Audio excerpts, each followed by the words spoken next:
from Healthy Talk yang akan menyajikan beragam informasi seputar dunia kesehatan bersama para narasumber yang ahli di bidangnya.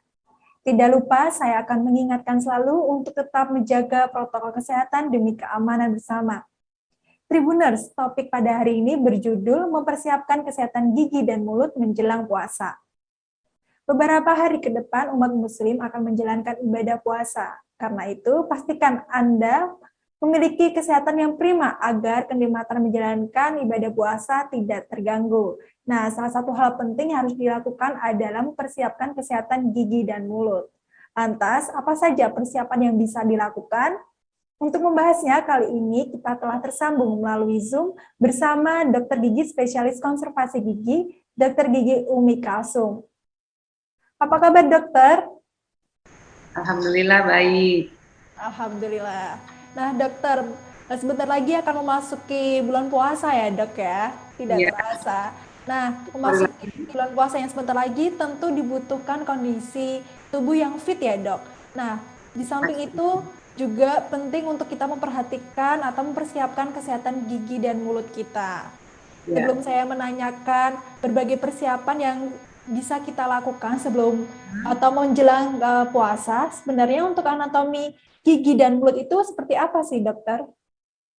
Ya, bismillahirrahmanirrahim. Assalamualaikum warahmatullahi wabarakatuh dan selamat siang. Oke, ketemu lagi dengan Tribun Health. Tadi tentang anatomi gigi dan mulut ya. Ya. Gigi pada secara garis besar di dalam mulut kita itu ada jumlahnya kalau lengkap ada 32, tapi dengan fungsinya masing-masing. Itu gigi depan fungsinya adalah untuk memotong, gigi taring untuk merobek dan gigi geraham untuk mengunyah. Tapi secara keseluruhan fungsi gigi itu adalah untuk berbicara, untuk fungsi estetik, dan yang paling penting adalah fungsi pengunyahannya. Nah, dok, bila sudah diketahui anatomi gigi dan mulut itu ada 32 gigi ya, dok ya? Dan fungsinya... Karena ada juga yang beberapa orang itu ada yang tidak, beberapa gigi ada yang sering tidak tumbuh pada tidak semua orang itu jumlahnya, tapi kalau lengkap jumlahnya itu 32 untuk orang dewasa. Kalau anak-anak 20. Ya, baik, dok. Ini sebenarnya untuk permasalahan gigi dan mulut biasanya apa saja, dok, yang sering ditemui? Kalau permasalahan gigi dan mulut yang paling sering itu adalah karies gigi. Kalau saya sebut karies gigi itu artinya gigi berlubang. Jadi paling sering yang akan kita temui pada rongga mulut adalah gigi berlubang. Tapi itu salah satunya saja. Secara keseluruhan, mulai dari infeksi gigi itu, mulai yang lubangnya kecil sampai nanti yang dia bisa menyebabkan pembengkakan. Bahkan di daerah mulut itu banyak terjadi tumor baik jinak maupun ganas. Jadi jangan menyepelekan karena di dalam mulut mungkin tidak kelihatan, tapi itu adalah entry point dari semua yang akan masuk ke tubuh kita. Jadi kalau gigi dan mulut kita sehat, insya Allah kondisi tubuh yang lain itu lebih bisa terjaga. Bila tadi sudah diketahui bahwa permasalahan gigi umumnya ditemui karena karies gigi ya, dokter ya? Paling sering. Nah, kalau ketika puasa itu biasanya masalah gigi apa sih, dok, yang biasanya sering muncul baik pada orang dewasa maupun pada anak kecil, dok? Sebenarnya prinsipnya seperti ini. Kalau kita memasuki puasa, sama seperti kalau ibu hamil sebelum hamil ataupun kita sebelum puasa itu kondisi gigi kita, rongga mulut itu, gigi dan rongga mulut secara keseluruhan itu sehat, sebenarnya hampir tidak ada yang terlalu bermakna masalah penyakitnya. Hanya saja memang kondisi mulut pada saat kita puasa kan kita dalam waktu kurang lebih dari jam 5 subuh sampai jam 6 sore sampai maghrib kita tidak ada intake ke dalam mulut, sehingga tidak ada proses self cleansing. Jadi ludah itu saliva kita itu berfungsi untuk self cleansing. Jadi kalau tidak ada makanan yang masuk, tidak ada yang kita punya, proses self cleansing itu tidak terjadi, sehingga kondisi di dalam mulut itu paling sering ada bau yang tidak sedap gitu. Lagi pada saat kita puasa kan intake cairan biasanya memang sangat kurang karena kita hanya minum di saat sebelum waktu mulai puasa imsak sampai kita berbuka. Nah, kondisi yang kekurangan cairan itu menyebabkan suasana rongga mulut akan menjadi lebih kering, sehingga kondisi kering itulah yang bisa menyebabkan bau mulut atau biasa kita sebut sebagai halitosis kalau istilah kedokteran giginya. Tapi halitosis itu bukan hanya karena mulut kering, tapi harus kita lihat juga apakah memang ada gigi yang berlubang, ada yang kondisi-kondisi paling sering itu kalau kayak ada bengkak di dalam mulut atau karang gigi, nah itu tidak puasa pun itu akan menimbulkan bau yang tidak enak. Jadi prinsipnya adalah kita melakukan yang maksimal untuk kesehatan gigi dan mulut, itu insya Allah puasanya akan baik-baik saja. Gitu. Berarti bisa dikatakan bahwa kondisi kesehatan gigi dan mulut, utamanya pada area rongga mulut itu berbeda ya dok, ketika sebelum berpuasa dan ketika berpuasa? Ya, untuk kondisi yang sehat ya, catatannya adalah kondisinya sehat. Karena kalau kondisi gigi mulutnya tidak sehat ya, tidak berpuasa pun akan menimbulkan bau yang tidak enak. Gitu. Justru akan mengalami berbagai permasalahan yang akan muncul ya dok ketika sedang berpuasa, karena mungkin berkaitan dengan air liur yang sedikit itu bisa berpengaruh tidak dok? Iya, jadi kalau air liur sedikit atau bahkan kental, banyak tapi kental itu akan mempengaruhi di rongga mulut. Misalnya karang gigi akan lebih mudah terbentuk. Nah kalau ada karang gigi kan disikat pun itu nggak akan hilang. Harus memang dengan melakukan apa yang disebut dengan scaling, pembersihan karang gigi atau bahkan root planing. Itu bisa dilakukan di dokter gigi. Jadi sebelum puasa sebaiknya kita memaksimalkan kondisi di rongga mulut seperti minimal membersihkan karang gigi, mengecek apakah ada gigi yang perlu ditambal atau ada sisa akar gigi yang harus dicabut. Itu harus kita bereskan sebelum kita masuk di bulan puasa, sehingga puasanya jangan menyalahkan puasanya yang menyebabkan bau mulut, padahal memang kondisi gigi dan mulutnya yang memang menghasilkan bau yang tidak nyaman untuk dia dan orang sekitarnya. Biasanya untuk pemeriksaannya itu dilakukan jangka waktunya H- berapa lama dok? Sebenarnya kalau sering rutin melakukan pembersihan gigi 6 bulan sekali itu sudah sangat cukup untuk orang-orang yang sangat normal dengan kondisi yang normal. Karena ada juga orang yang memang pembentukan karang giginya lebih cepat daripada yang biasanya. Tapi dengan kondisi normal 6 bulan itu sudah sangat cukup untuk memaksimalkan kondisi kesehatan gigi dan mulut.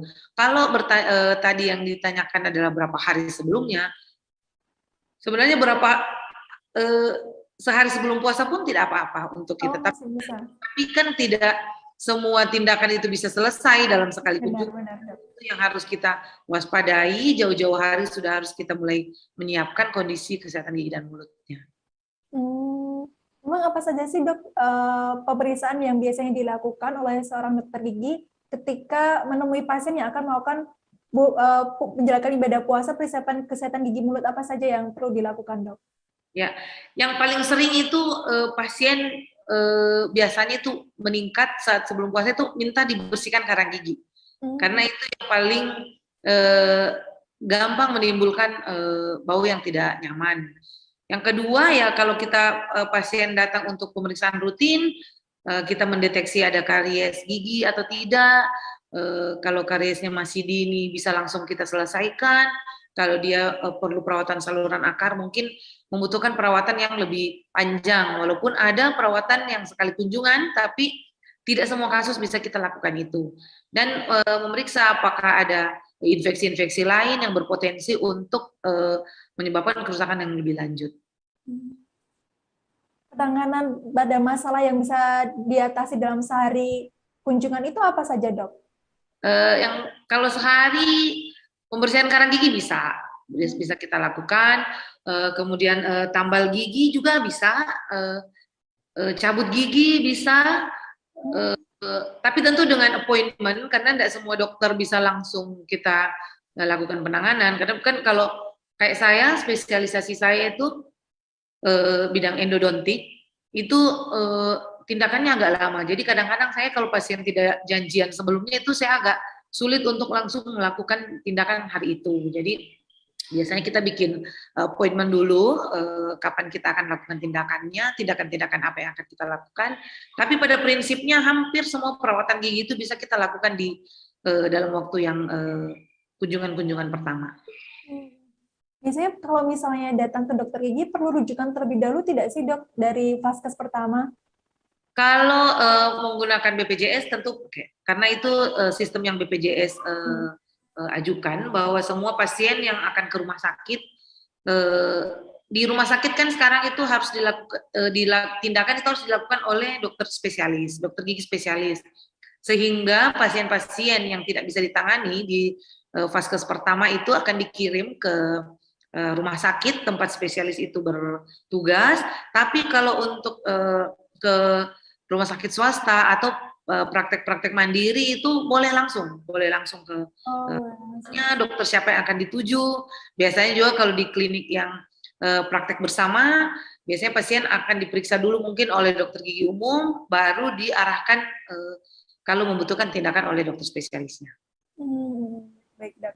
Jadi untuk penyakit apa saja dok yang biasanya muncul di samping bau mulut ya dok, karena kita sering mengenalnya bau mulut awal muncul ketika bulan puasa. Nah di samping bau mulut apa saja yang biasanya akan muncul dok? Kalau baru muncul karena puasa sih, setahu saya tidak ada muncul hanya karena puasa. Sama seperti orang-orang kalau hamil dia bilang gara-gara hamil, sebenarnya bukan gara-gara hamilnya, tapi bagaimana kondisi mulutnya sebelum memasuki masa puasa atau sebelum memasuki masa kehamilan itu. Bagaimana kita mempersiapkan gigi dan rongga mulut itu dalam keadaan yang betul-betul sehat sebelum memasuki bulan Ramadan itu. Jadi bukan karena puasanya, tapi karena kondisi mulutnya yang memang tidak terjaga. Jadi sebenarnya seperti ini, kalau kita bukan Ramadan, kita kan sering itu makan di antara waktu makan. Nah itu kan yang paling mudah untuk terbentuk karies gigi, karena kondisi mulut kita itu asam terus. Kalau kita sering mengunyah terutama di antara waktu makan, itu akan memudahkan bakteri untuk merusak gigi kita. Nah sebenarnya kalau puasa malah cenderung lebih aman, karena kita makan di waktu sahur dan berbuka di saat kita berbuka. Itu sebenarnya untuk proses terbentuknya karies itu mungkin lebih terjaga sebenarnya itu dibanding kalau kita di luar Ramadan makan terus nggak berhenti makan lagi. Nah itu malah memberikan lingkungan yang baik untuk bakteri untuk merusak gigi. Gitu. Jadi bukan karena puasanya. Berarti sebenarnya untuk masalah kesehatan gigi dan mulut yang terganggu ketika puasa itu disebabkan karena bad habit sebelumnya ya dokter ya? Kondisi sebelumnya yang menyebabkan seperti itu. Nah dok, membahas mengenai bau mulut nih dok. Itu kalau misalnya bau mulut ketika berpuasa itu sebenarnya normal atau tidak dok? Normalnya normal saja itu bau mulut, tapi yang itu tadi ya, dengan kondisi note-nya adalah kondisi gigi kita sehat, kondisi gigi dan mulut kita sehat. Jadi bau mulut itu hanya karena kurangnya cairan di dalam rongga mulut. Efek self cleansing yang tadi saya sebutkan, saliva itu tidak bekerja karena intake air kurang sehingga mulut lebih kering, itu memicu memang bau mulut. Jadi kalau kondisi gigi dan mulut itu baik-baik saja, itu halitosis itu normal saja. Begitu. Tapi bukan bau yang kan kalau kita puasa baunya juga tidak bau-bau amat lah. Kalau kita tidak juga bau, karena kalau kami dokter gigi ya, ngerti itu bau yang disebabkan oleh ada lubang gigi, ada kan itu dia baru buka mulut sedikit itu kita biasanya sudah kenal. Ini ada khasnya ya dok ya? Ya, ini kayaknya ada yang infeksi berat ini di giginya. Ya. Untuk mengantisipasi bau mulut yang biasanya awam terjadi saat berpuasa itu seperti apa dok? Karena ini kan banyak sekali masyarakat yang ingin tahu dok. Ya, sering merasakan bau mulut saat berpuasa. Nah, itu sebenarnya bagaimana sih cara mencegahnya itu? Nah, itu bagaimana dokter? Yang pertama seperti tadi yang saya bilang, maksimalkan kondisi gigi dan mulut, jangan ada infeksi-infeksi, terutama infeksi-infeksi berat. Kemudian tingkatkan cairan saat sahur, saat berbuka itu kan masih ada jeda waktu kurang lebih 12 jam ya, kita bisa maksimalkan intake air minum, dan jangan lupa sikat gigi setelah sahur. Kita sikat gigi, boleh menggunakan obat kumur, boleh tambahan obat kumur, tapi kalau bisa jangan yang base alkohol, karena itu akan lebih mengeringkan mulut lagi itu kalau ada alkohol di obat kumurnya. Jadi dengan hal-hal itu tadi itu sebenarnya sudah sangat cukup untuk kita meminimalkan bau mulut. Tapi saya seingat-ingat saya sih kalau kondisi mulut kita sehat, tidak ada infeksi yang berat, di antara masa kita berpuasa itu kan ada subuh, duhur, asar, kita wudhu. Jadi itu di wudhu itu kan pembersihan lagi sebenarnya. Jadi kalau tidak ada yang infeksi, memang sebenarnya baunya ya bau samar-samar saja lah gitu. Jadi kalau ada yang bilang bau mulutnya kalau puasa, itu coba diperiksa dulu apakah memang benar-benar bau karena kurang minum atau ada infeksinya yang lain gitu. Berarti pada dasarnya untuk mengantisipasinya itu cukup dengan memenuhi kebutuhan air minum ya dok ya? Lalu dengan menyikat gigi dan melakukan berkumur ya dok? Berkumur perlu, tapi jangan juga tiap hari. Nah itu bagaimana dok? Jadi sebenarnya digunakan seperlunya saja, jangan terus menerus tiap hari, nggak juga seperti itu. Walaupun ada obat kumur yang mengklaim boleh digunakan setiap hari, tapi kalau tidak terlalu perlu bisa dihindari, karena di rongga mulut kita juga itu ada flora normal namanya yang bisa ikut mati kalau kita terlalu over dalam menggunakan obat-obat kumur. Jadi menyebabkan jamur atau ya beberapa penyakit-penyakit lain. Nah dok, sebelumnya dokter juga mengatakan bahwa harus rutin untuk menyikat gigi. Nah sebaiknya untuk menyikat gigi itu dilakukan sehari berapa kali dok? Utamanya saat berpuasa, pola yang benar itu seperti apa dokter? Sebelum berpuasa pun dan saat berpuasa pun itu sebenarnya 2 kali itu cukup, sudah sangat cukup untuk kita memaksimalkan pembersihan gigi. Jadi kalau sebelum berpuasa itu setelah makan pagi dan sebelum tidur malam, begitupun saat kita berpuasa setelah sahur dan sebelum tidur malam. Itu dua waktu yang kita dianjurkan untuk menyikat gigi, karena sekali lagi yang over itu emang tidak baik juga untuk kita lakukan, karena menyikat gigi yang terlalu berlebihan, terlalu sering, itu bisa merusak juga lapisan gigi. Jadi cukup setelah sahur dan sebelum tidur malam. Apakah rangkaian dari menjaga kesehatan gigi dan mulut dengan cara menyikat gigi dan berkumur itu juga bisa berpengaruh dalam mencegah mulut yang kering tadi tuh dok?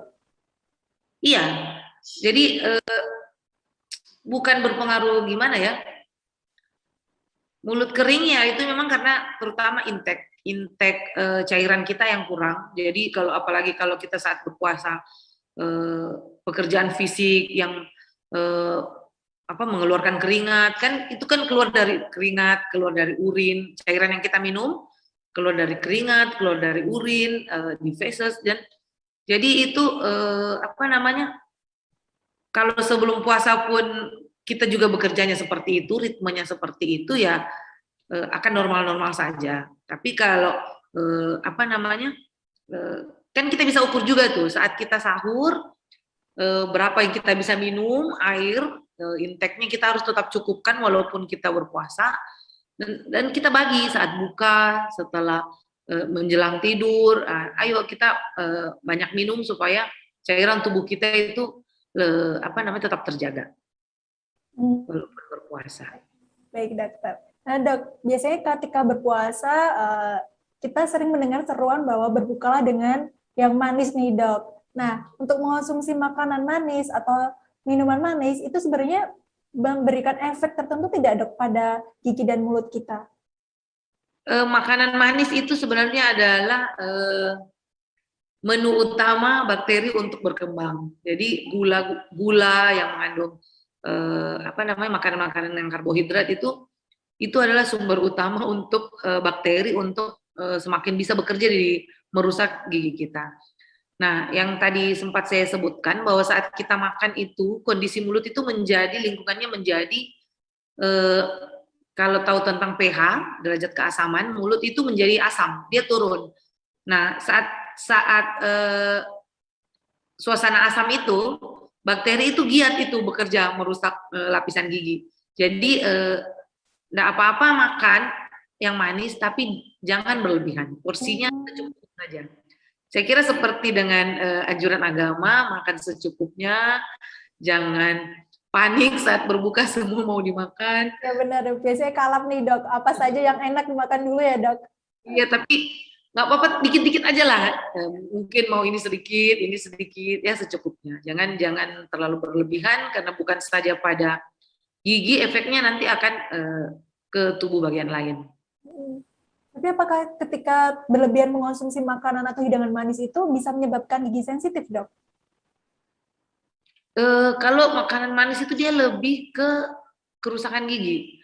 Kalau sensitif itu tentang lapisan giginya, ada yang memang terbuka, ada yang memang giginya normal-normal saja. Tapi kalau dia terbuka, itu perawatannya juga kan ada. Dengan melakukan seperti aplikasi fluor atau penggunaan sikat gigi, pasta gigi yang mengandung bahan hipersensitif itu cukup menolong saat kita bagi penderita-penderita yang hipersensitif. Jadi memang ada beberapa orang yang giginya itu memang lapisannya itu membuat giginya sensitif. Ya, dok. Nah, apakah perlu respon yang berbeda dok ketika makan makanan manis seperti kolak, puding, es buah dengan yang alami seperti buah-buahan? Iya, kalau buah-buahan itu jadi begini. Prinsipnya saat kita makan itu saat kita mau mengaktifkan efek self cleansing dari saliva, itu kita perlu mengunyah yang ada gerakan yang lebih berat, seperti dibanding makan es cendol mungkin ya, itu kan kita cuman atau makan makanan instan, kita tidak perlu mengunyah terlalu berat, itu sudah bisa ditelan. Beda kalau kita makan buah kayak apel yang harus kita menggigit, itu akan merangsang saliva kita untuk bekerja. Nah, saliva itu saat kita gunakan dia bisa membersihkan sela-sela gigi bisa bersih. Efek itu Allah menciptakan itu menjadi obat tersendiri yang kita bisa lakukan bahkan pada anak-anak yang saat rahangnya masih bertumbuh, dengan mengkonsumsi makanan-makanan yang memerlukan pengunyahan yang lebih kuat, itu akan merangsang rahangnya akan berkembang lebih baik. Jadi seperti itu juga dengan makanan yang manis tadi. Kalau kita makanan yang instan yang gampang ditelan itu langsung lumer masuk mulut, bisa ditelan, itu tidak akan membutuhkan effort yang besar di dalam mulut untuk menghasilkan efek self cleansing itu. Apalagi kalau makanan manis kan biasanya dia itu suka yang lengket-lengket di gigi. Nah, itu akan menjadi sarana lagi buat bakterinya untuk berkembang lebih cepat. Begitu itunya sistemnya. Jadi daripada mengonsumsi hidangan manis yang seperti kolak atau es buah yang terlalu banyak sirupnya begitu, lebih baik untuk langsung ke pengunyahan dengan konsumsi buah secara langsung ya dok?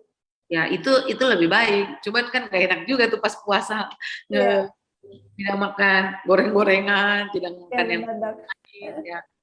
Tapi ya kembalikan ke sunnahnya, kita disuruh minum air putih, makan yang manis tapi tidak banyak.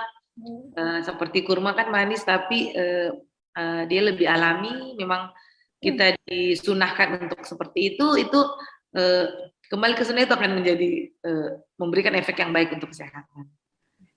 Ya, dok. Nah, dok, untuk mengantisipasi masalah pada gigi dan mulut setelah makan, itu sebaiknya langsung sikat gigi atau diberi jeda waktu terlebih dahulu, dok? Nah, itu kita kasih jeda setelah kita makan, tunggulah sekitar kurang lebih 15 menit, baru kita lakukan sikat gigi. Karena apa? Saat kita makan, yang tadi itu, suasana mulut akan menjadi asam.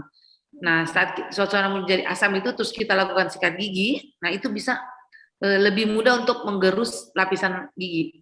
Nah, yang kalau terutama apalagi kalau cara sikat giginya yang salah, dia akan lebih mudah terjadi kerusakan pada daerah leher-leher gigi, daerah yang dekat dengan gusi. Jadi kasih jeda dulu, biarkan kondisi mulut kembali ke normal, baru kita melakukan sikat gigi. Cara menyikat gigi yang tepat itu sebenarnya seperti apa sih, dok? Tunggu ya, saya cari model dulu. Nggak info tadi kalau mau dicobain, tunggu bentar. Ya baik, dok. Pakai ini saja ya. Siap, dok. Nah, prinsipnya sebenarnya semua daerah gigi itu harus kita bersihkan. Jadi arahnya dari gusi ke gigi, sehingga sisa-sisa makanan itu tidak masuk di sela-sela gigi. Ini kelihatan ya?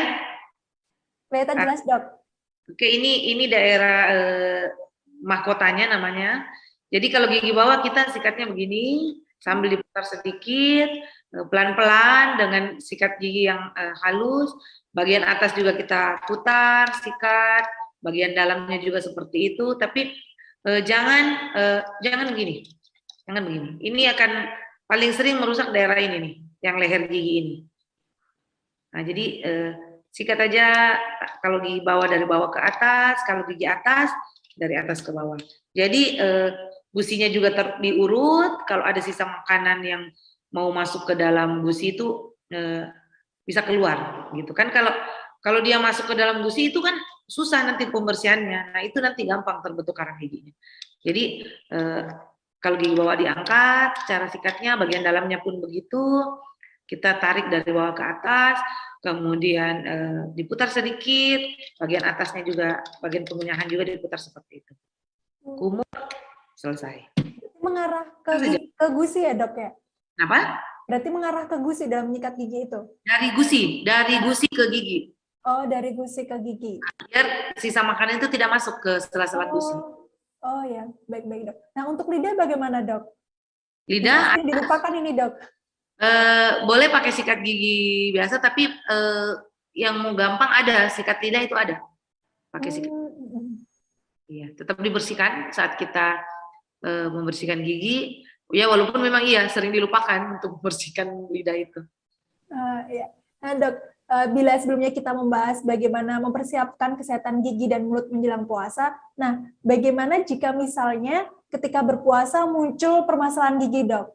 Misalnya sakit gigi karena gigi berlubang, atau karena masalah gusi, itu bagaimana, dok, treatmentnya? Karena kita sedang berpuasa ya, tentu rasa sakitnya akan terasa lebih daripada sebelumnya, dok. Iya. Kalau kita lagi nggak puasa, sakit gigi, minum obat dulu sebelum ke dokter, kan bisa minum obat dulu sebenarnya. Tapi kalau saat berpuasa kan sayang untuk membatalkan puasanya, walaupun memang kalau keadaannya emergensi ya itu masuk dalam kategori sakit.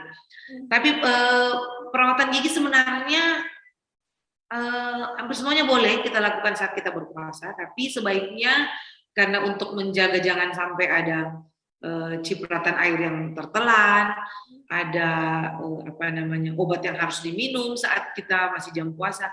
Jadi kalau tidak emergensi ya tidak apa-apa, kita nanti setelah buka puasa baru kita lakukan. Kalau selama ini pernah biasa ke dokter gigi, terus kemudian kayaknya tidak ada juga yang tertelan ini kalau kita melakukan pemeriksaan ya boleh-boleh saja. Tidak ada yang tidak boleh dilakukan saat berpuasa. Kalau pemeriksaan gigi ya, mulai tambal gigi, perawatan akar, cabut gigi, kita juga sudah pernah tanya apakah kita melakukan anestesi pada saat pencabutan gigi itu membatalkan puasa atau tidak. Itu tidak membatalkan karena itu tidak ditelan dan tidak masuk ke lambung. Itu boleh, tapi kalau tidak terlalu emergensi, boleh kita tunda saat setelah berbuka. Tapi ya itu tadi sebaiknya kita bersiapkan diri kita, jadi bukan cuma mental, jiwa, kondisi kesehatan juga harus kita persiapkan sebelum memasuki Ramadan untuk mendapatkan Ramadan yang lebih berpahala. Gitu. Ya, Dok. Nah, kalau misalnya untuk pemasangan band, apakah juga bisa dilakukan ketika berpuasa, Dok? Boleh saja. Itu tadi saya bilang yang dikhawatirkan sebenarnya hanyalah ada yang tertelan masuk ke dalam ke kita, tenggelam ke pasien. Karena kalau prosedur perawatan gigi kan memang pakai air itu perawatannya itu akan ada kumur, akan ada saat kita bur ada air yang keluar dari handpiece-nya. Itu memang hampir semua prosedurnya itu ada airnya yang letaknya ya di dalam mulut, jadi rentan untuk tertelan. Nah itu tadi, jadi kalau tidak ada yang terlalu emergensi, tunda setelah buka puasa, tapi kalau memang harus dilakukan saat itu, tidak apa-apa. Baik, Dokter. Terakhir, Dokter. Nah, Dok, bisa dijelaskan, Dok, bagaimana pentingnya dalam menjaga kesehatan gigi dan mulut kita, Dok? Oke. Gigi dan mulut itu sebenarnya kan bagian dari tubuh, salah satu organ dalam tubuh yang harus kita jaga, baik untuk kebaikan diri kita dan kewajiban kita sebagai manusia untuk tetap menjaga kesehatan. Jadi gigi dan mulut sebenarnya itu ya menurut dokter gigi tentu itu adalah hal yang paling penting karena itu adalah entry point masuknya makanan, masuknya intake apapun ke dalam tubuh. Orang-orang dengan yang tidak bisa mengunyah dengan baik, kondisi mulutnya ada pembengkakan atau ada infeksi-infeksi berat, tentu dia tidak bisa makan dengan baik. Jadi akan memberikan kondisi gizi tubuhnya itu akan menjadi tidak baik. Itu yang bisa menjadi pertimbangan. Hal lain lagi, jika tidak ada gigi dan mulut yang gigi untuk mengunyah makanan sebelum masuk ke dalam lambung, kalau tidak ada gigi, itu yang kadang-kadang tidak kita sadari, kalau pasien hanya kehilangan gigi belakang atau kerusakan gigi belakang, dia tidak cepat segera untuk ke dokter. Beda kalau gigi depannya yang rusak.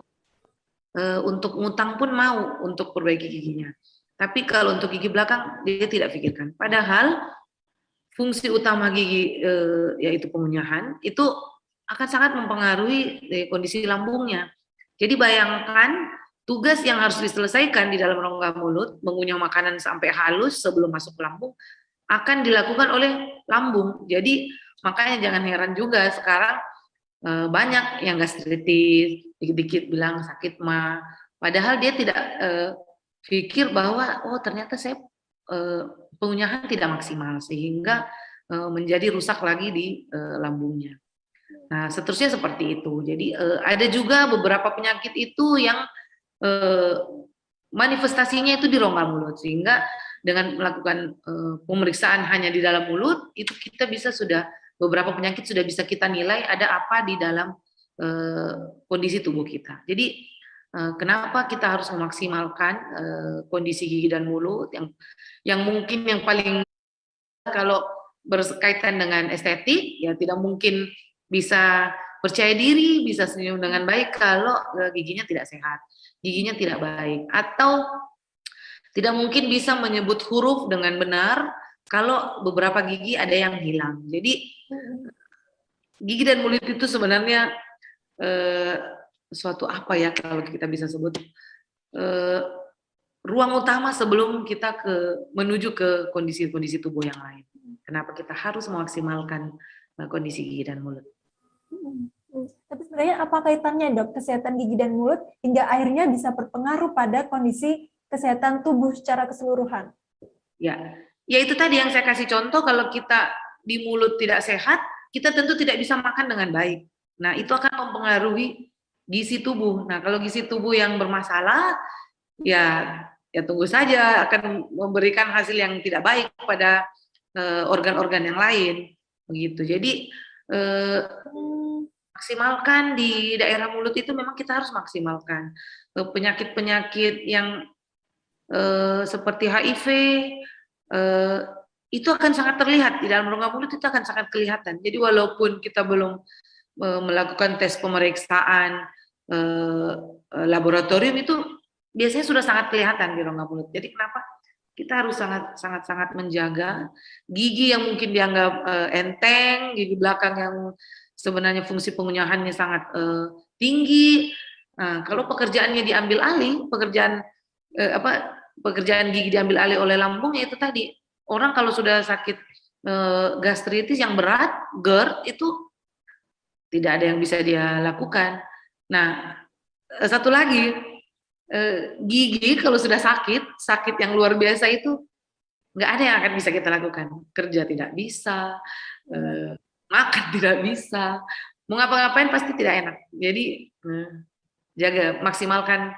Dan begini, perawatan gigi dan mulut itu hampir semua bisa dilakukan di fasilitas-fasilitas pelayanan pemerintah. Jadi tidak lagi kalau ada meme yang bilang bekerjalah kamu sampai ke dokter gigi itu kamu anggap murah, itu sudah bisa dihapuskan dengan pelayanan kesehatan oleh pemerintah. Walaupun mungkin pelayanan estetik mungkin belum bisa ditanggung oleh BPJS, tapi hampir semua pelayanan kesehatan gigi itu sudah bisa dilakukan di pelayanan pemerintah. Jadi tidak ada alasan lagi untuk tidak menjaga kondisi kesehatan gigi dan mulut. Apakah itu juga termasuk dalam pembersihan karang gigi, dok? Bisa diatasi dengan kita datang ke puskesmas misalnya, dok? Iya, sebenarnya itu masuk dalam pelayanan, tapi cuma sekali setahun. Tapi ya itu lagi, ada yang rancu juga, kadang dianggap kalau tidak indikasi tidak dilakukan. Ya, benar itu, dok. Tapi ada itu, coba ke vaskes pertama, tingkat pertama itu untuk coba minta untuk melakukan pembersihan karang gigi. Biasanya ada sekali setahun boleh melakukan pembersihan karang gigi. Tapi itu tanpa indikasi ya, dok? Kalau BPJS biasanya memang minta kalau ada indikasi. Tapi sebenarnya apa yang tidak indikasi, kalau karang gigi itu memang harus dibersihkan. Kalau tidak dia akan merusak jaringan penyangga gigi lebih lanjut. Itu lebih parah lagi nanti akan kebutuhannya. Ya kalau memang tidak bisa dilakukan di puskesmas, tidak apa-apa ke rumah sakit. Biasanya itu tarifnya lebih murah daripada rumah sakit pemerintah ya. Tarifnya lebih murah daripada praktek swasta. Jadi kalau memang ya mungkin kekurangannya hanya nunggu lebih lama. Ya namanya pasien banyak ya harus nunggu lebih lama. Kalau di tempat praktek kan memang kita bisa appointment sehingga kita di jadwal, kamu jam 2, kamu jam 3, jadi kita nggak menunggu terlalu lama. Ya namanya ada kenyamanan, ya memang mungkin harus keluar lebih dibanding yang pakai nunggu gitu ya. Apakah perawatan gigi ini juga ke vaskes pertama itu apakah juga mencakup pada pengecekan gigi secara berkala itu, dok, yang dilakukan setiap 6 bulan sekali? Boleh. Jadi ke vaskes 1 boleh. Kalau dokter tanya kenapa, ya mau ngecek, dok, mau ngecek gigi apa ada yang perlu untuk ditambal atau ada yang harus dicabut atau ya namanya mengecek kesehatan gigi nggak apa-apa, silakan aja ke puskesmas, boleh. Oh ya. Ini penting sekali informasi seperti ini, dok, karena seringkali kita masyarakat itu bingung dan rancu, dok. Sebenarnya karena kita itu beranggapan ketika ada masalah gigi harus yang terbaik adalah ke dokter gigi praktek swasta atau ke rumah sakit, dok. Karena biasanya kalau misalnya yang dari vaskes atau apa kadang kita merasa kurang maksimal begitu, dok, pengobatannya. Jadi kalau di vaskes 1 yang biasanya yang masalah kan karena pasien terlalu banyak. Jadi tidak mungkin untuk melakukan perawatan yang panjang untuk dilakukan di vaskes 1. Yang kedua, di vaskes 1 itu kan sama dokter gigi umum. Tindakan-tindakan yang bisa dilakukan oleh dokter gigi umum yang menjadi kompetensinya boleh, silahkan dilakukan di Vaskes 1.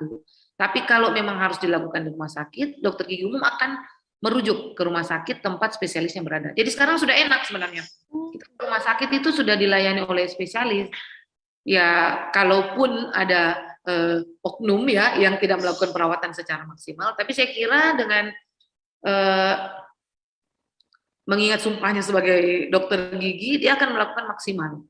Cuman kadang itu memang masalahnya di Vaskes milik pemerintah, ya karena sistem yang kadang-kadang agak ribet untuk menyediakan bahan tertentu, misalnya karena ada aturan yang mengikat, harus lewat e-katalog, harus lewat sistem-sistem ini yang membuat kadang-kadang apa namanya, bahan yang kita butuhkan misalnya tidak langsung ada. Beda kan kalau di praktek swasta ya, bahan ini habis, tinggal beli, langsung beli, tinggal pesan, barangnya datang gitu. Jadi mungkin perbedaan kenyamanan saja kalau saat ini, karena dokter gigi juga itu jumlah spesialisnya itu belum memenuhi kebutuhan masyarakat Indonesia. Jadi masih cukup kurang, apalagi di wilayah-wilayah Indonesia Timur yang sentra pendidikan spesialisnya belum terlalu banyak. Itu memang kapasitas dokter spesialis belum sebanding dengan jumlah masyarakat yang membutuhkan.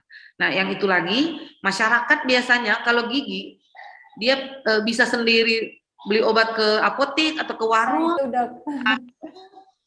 merasa sudah tidak sakit, sudah selesai, tidak dianggap untuk ini kenapa ya, padahal harus dilihat apa yang jadi masalah di rongga mulutnya, apa ada yang perlu perawatan lebih lanjut. Kalau misalnya hanya minum obat saja dan tidak datang ke dokter gigi, apakah itu akan berpotensi menyebabkan komplikasi, Dok? Iya, jadi minum obat itu hanya untuk mengurangi rasa sakitnya misalnya, tapi tidak menghilangkan. Gitu. Jadi kapan kondisi tubuh, misalnya gini nih, giginya lubang, infeksinya sampai di saluran akar. Saat itu dia kesakitan ya dia minum obat. Rasa sakitnya bisa saja hilang tergantung tingkat keparahan infeksinya. Bisa langsung minum obat, mungkin rasa sakitnya hilang saat itu, tapi infeksi tetap berlanjut. Infeksi terus berjalan, ya bagi orang dengan kondisi tubuh yang tidak mampu untuk melawan infeksi itu ya tentu akan menjadi lebih berat. Makanya itu jangan, ya mungkin penyelamatan pertama minum obat saat itu, tapi kalau ini sudah cepat ke fasilitas pemerintah ataupun praktek-praktek mandiri. Obat yang sebaiknya bisa langsung dibeli atau disarankan oleh dokter ketika ke apotek itu apa, Dok? Ketika sakit gigi misalnya saat malam hari, Dok. Itu obat pertama apa yang sebaiknya dikonsumsi sebelum berkunjung ke dokter gigi? Kalau ke dokter gigi sebenarnya kita tidak pernah menyarankan untuk langsung minum obat. Kalau kita sih harus ke dokter dulu untuk dilihat memang ini kasusnya perlu untuk minum obat atau tidak. Karena tindakan-tindakan tertentu itu ada juga penyakit-penyakit gigi yang kita tidak perlu minum obat, sudah kita bisa atasi dengan tindakan. Cuman ya pasien kan sekarang masyarakat lah pintar lah, ke apotek tinggal nanya sakit gigi, sakit kepala minta anti sakit dikasih. Gitu. Jadi saya tidak ingin menyebutkan apa. Ya, tapi kalau memang emergensi, kalau sakit ya boleh minum anti sakit, tapi catatannya adalah harus ke dokter untuk penyelesaiannya. Kalau memang tidak perlu untuk dilakukan tindakan ya ngapain juga kita lakukan tindakan. Tapi ya itu juga karena ada oknum yang mungkin pernah dengar kalau kita kalau ke sana disuruh ini, disuruh itu. Padahal itu untuk kebaikannya juga kan. Cuman ya kalau saya sih pasien setelah saya sarankan, saya akan sampaikan biaya yang akan dikeluarkan supaya pasiennya tahu kalau tindakan itu bayarnya seperti ini. Jadi dia tidak merasa dirampok di akhir. Atau kalau memang dia rasa dia tidak mampu untuk membayar, saya persilakan untuk gunakan BPJS-nya. Silakan ke fasilitas pemerintah. Jadi lebih terbuka ya, Dok, kalau seperti itu. Kalau saya sistem yang saya pakai seperti itu, karena saya juga tidak suka kalau bayar tapi marah-marah, ngumpat-ngumpat, itu takut tidak halal nanti ininya, tidak berkah rezekinya. Ya, karena kadang itu begini, Dok, misalnya datang ke dokter gigi, hanya konsultasi saja dok, pemeriksaannya baru bisa dilakukan pertemuan selanjutnya, dan bahkan itu kan juga membutuhkan biaya. Nah itu yang jadi seringkali masyarakat takut untuk datang ke dokter gigi yang cenderung kasnya itu kan membutuhkan biaya yang banyak. Padahal sebenarnya ya tidak semuanya seperti itu ya dok.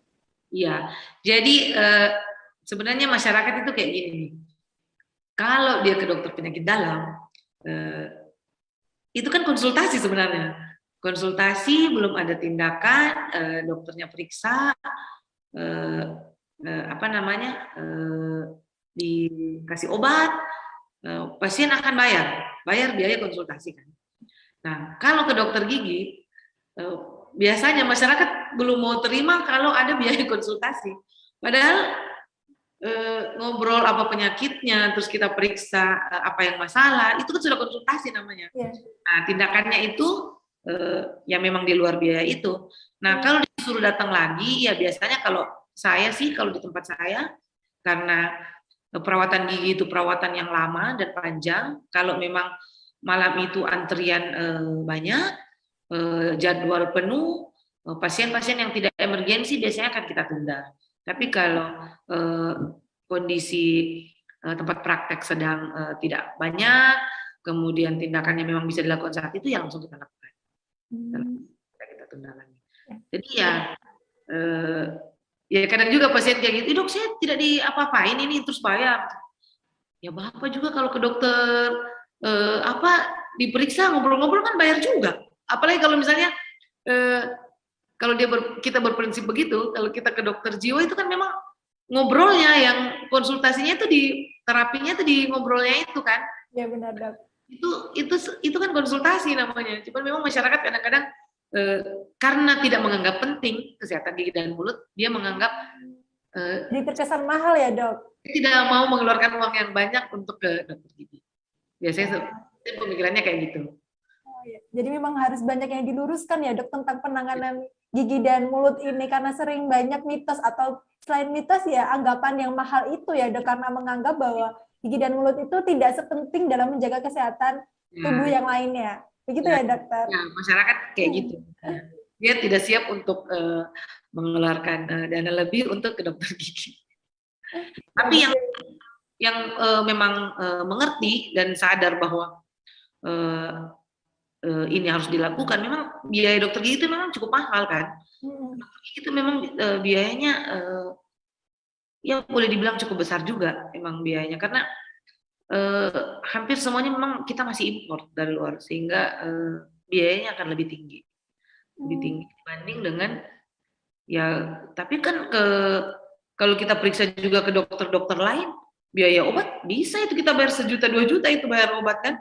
Jadi saya kira tergantung pemahaman kita, dan pasien berhak untuk menanyakan apa rencana perawatannya, berapa biaya yang saya harus siapkan untuk melakukan perawatan itu, dan dia boleh memilih mau setuju atau tidak. Dokter itu tidak harus untuk harus begini Pak, tindakannya harus seperti ini, Bapak harus bayar segini gitu. Ya tidak, kalau saya sih prinsipnya tidak boleh seperti itu. Pasien itu harus tahu, karena kita menghormati hak asasinya, kita harus sampaikan apa rencana yang akan dilakukan, termasuk biaya yang akan dikeluarkan, dan kalau dia setuju, ya ayo kita mulai perawatannya. Jadi jangan terlalu banyak berpikir untuk datang ke dokter gigi, karena biasanya kan sering masyarakat untuk membeli ke apotek, beli obat, dan sudah habis uang banyak, tapi tidak ada perbaikan ya dok, justru itu akan mengeluarkan biaya lebih mahal. Nah lebih baik mending langsung datang ke dokter gigi, jelas semuanya, dan sembuh bisa lebih cepat ya dokter. Nah itu yang harus diluruskan, bahwa perawatan gigi itu mahal kalau infeksinya berat. Kalau kondisinya sudah lebih berat pasti sangat mahal.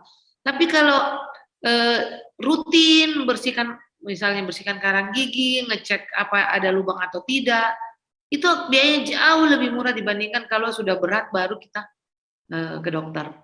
Itu yang harus kita tanamkan baik-baik sama masyarakat, bahwa jangan berpikir mahal, nggak usah ke dokter. Gitu.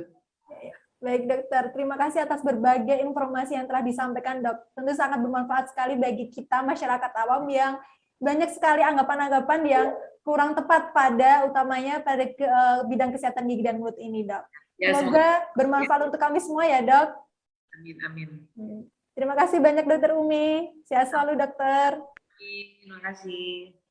Itu dia Tribunus penjelasan dari Dokter Gigi Umi terkait berbagai persiapan yang bisa kita lakukan menjelang puasa dalam menjaga kesehatan gigi dan mulut. Semoga penjelasan dari Dokter Umi dapat meningkatkan literasi kita dalam dunia kesehatan. Nantikan episode Healthy Talk selanjutnya. Saya Ranu Kumala Dewi dan segenap kru yang bertugas pamit undur diri. Terima kasih. Terima kasih sudah nonton. Jangan lupa like, subscribe, dan share ya.